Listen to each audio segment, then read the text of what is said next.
Serotsk was perched.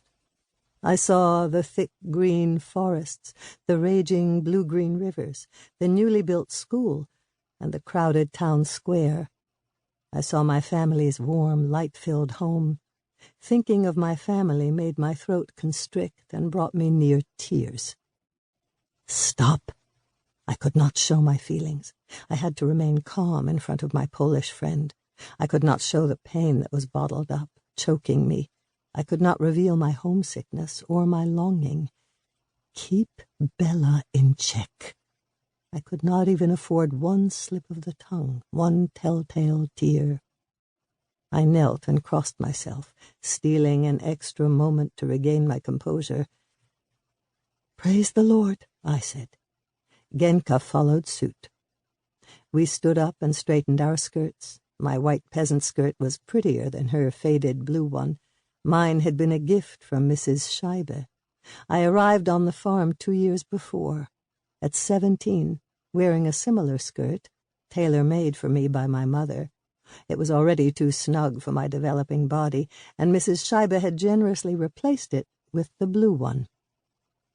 Genka smoothed her straw-like blonde hair and combed her bushy eyebrows with her fingers. "No more bloodshed," I said. "I've heard that millions of our fellow Polish Catholics have been killed in German work camps." Genka shook her head sorrowfully.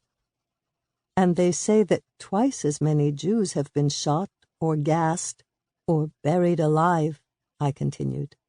"Only twice as many?" asked Genka.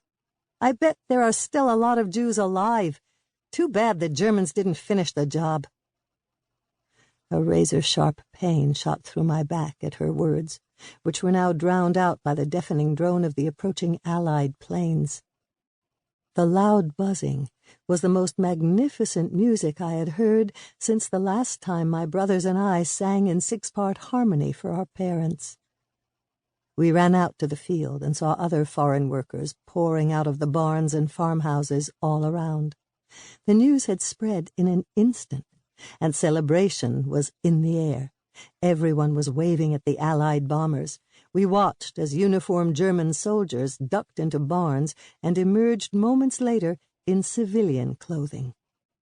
Cowards, I thought.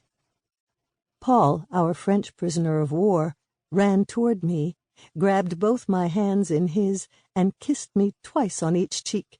Natalia appeared and gave each of us a big hug, so uncharacteristic for the jealous Russian girl. She had envied my status at the Scheibe farm ever since I'd arrived from Warsaw, and was given the spacious, well-furnished room next to the master bedroom. Her turn for the shower was always after mine, and her time off was shorter and less frequent. Even Paul favored me when he had time to lend a hand.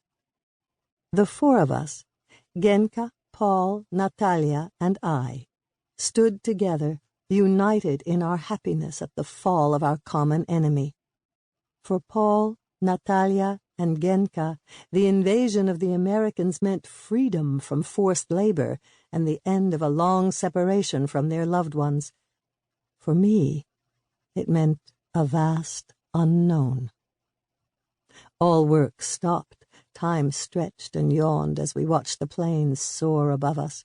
Their gray-white exhaust added pleasing, ephemeral shapes to the sky. In them, I could see the fluffy fleece lining of the embroidered sheepskin coat I once wore, the piles of snow my friends and I had played in, the white cloth on my mother's Sabbath table, and the bushy beard of my grandfather, who looked down at us all from his aristocratic and serene photograph on the wall.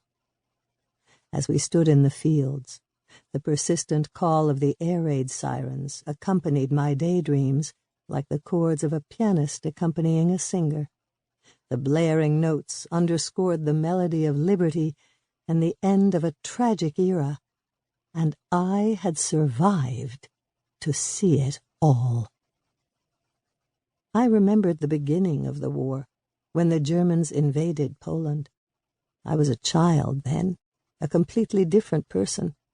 Now, more than 5 years, a lifetime of horrors later, I stared into the sky, mesmerized by the reversal of my fate. the changing world.